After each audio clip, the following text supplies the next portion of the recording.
Welcome to the Women's Army Corps. Delma, my wife and I have been talking about the problems we are having with the mail.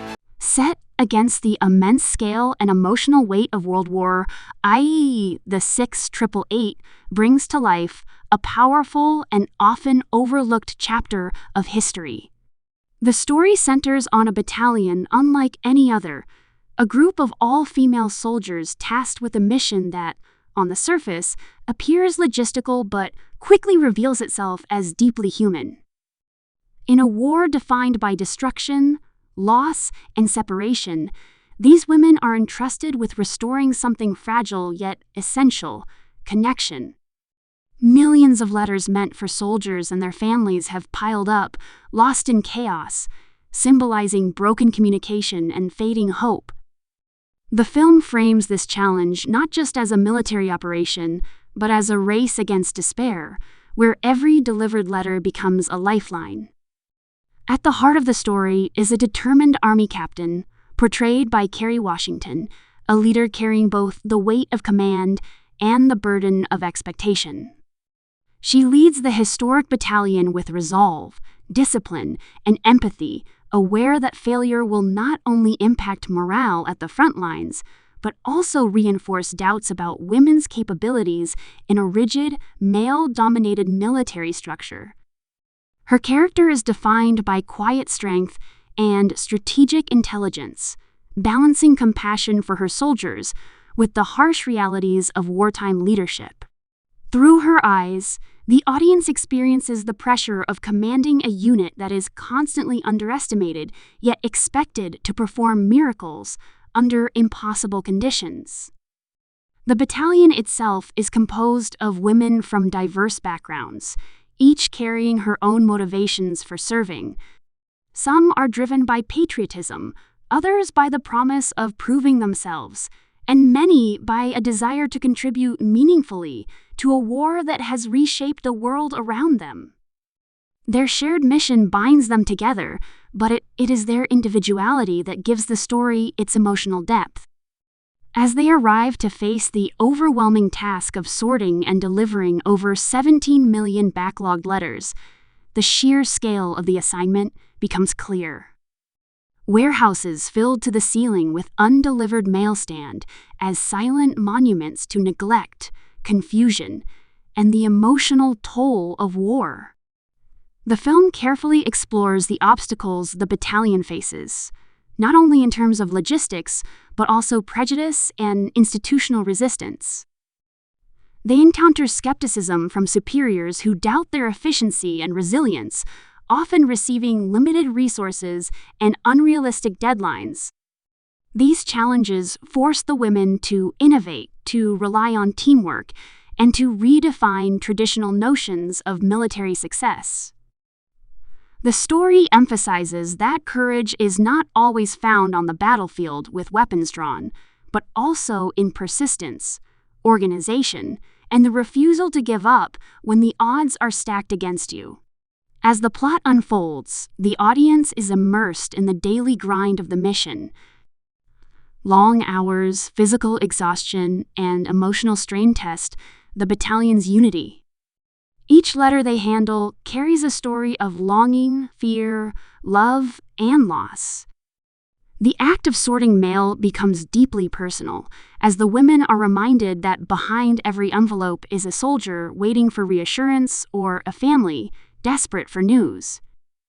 The film uses these moments to highlight the psychological impact of war, showing how something as simple as a letter can mean survival, closure, or renewed hope. Kerry Washington's performance anchors the narrative, portraying a captain who evolves alongside her unit.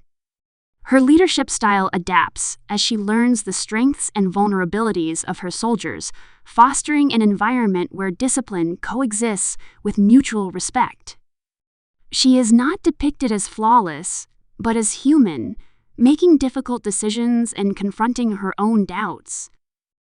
This layered portrayal adds authenticity to the story, making her leadership journey as compelling as the mission itself. The supporting cast brings depth and realism to the battalion, with each character contributing to the collective narrative. Their interactions range from moments of tension and conflict to scenes of humor and solidarity, reflecting the complex dynamics of a group pushed to its limits. The film does not shy away from depicting internal disagreements, acknowledging that unity is forged through struggle rather than assumed from the start. These interpersonal moments humanize the soldiers, making their achievements feel earned rather than idealized. Visually, the film captures the stark contrast between the vast machinery of war and the intimate spaces where the battalion works. Warehouses, offices, and temporary living quarters become the primary battlegrounds, emphasizing that this mission is fought with determination rather than firepower. The atmosphere is grounded and purposeful, reinforcing the idea that these women are part of something larger than themselves, even if their contributions remain largely unseen by history. As progress is made, the impact of the battalion's work begins to ripple outward. Letters finally reach soldiers at the front, rekindling morale and reminding them of what they are fighting for. Families receive long-awaited news, easing anxieties and restoring faith. These outcomes are portrayed not as abstract victories, but through emotional reactions that underscore the significance of the mission. The film makes it clear that restoring communication is not a minor task, but a crucial component of sustaining the human spirit during wartime. The narrative builds toward a sense of validation, as the battalion's efficiency and dedication become impossible to ignore. Deadlines are met, systems are improved, and the impossible task begins to look achievable. Yet, the film avoids framing this as a simple triumph. Instead, it acknowledges the cost of success, the exhaustion, sacrifices, and emotional toll borne by the women. Their victory is not just in completing the mission, but in reshaping perceptions and proving that their contributions matter. The story also reflects on the broader historical context, subtly addressing issues of recognition and legacy. Despite their achievements, the battalion's work exists in the background of a global conflict dominated by combat narratives. This contrast reinforces the film's central message that history is shaped not only by those on the front lines, but also by those who sustain hope behind the scenes. The 6888 stands as a testament to the power of perseverance and the importance of acknowledging all forms of service. The release of the 6888 on December 20 positions the film as both a historical drama and an emotional tribute.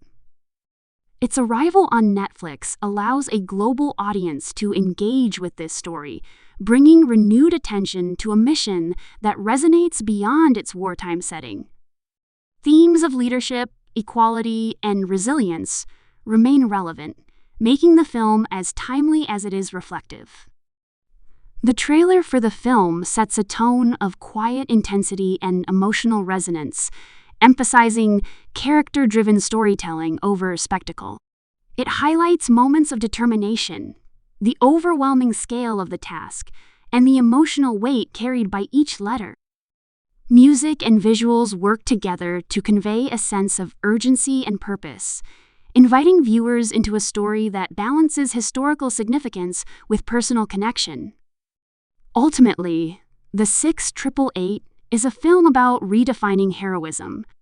It challenges traditional war narratives by focusing on an all-female battalion whose mission was to deliver hope, one letter at a time.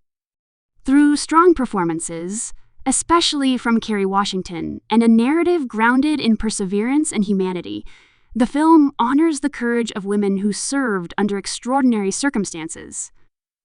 Their story is not one of glory on the battlefield, but of impact, measured in restored connections, renewed morale, and the quiet triumph of being seen and remembered.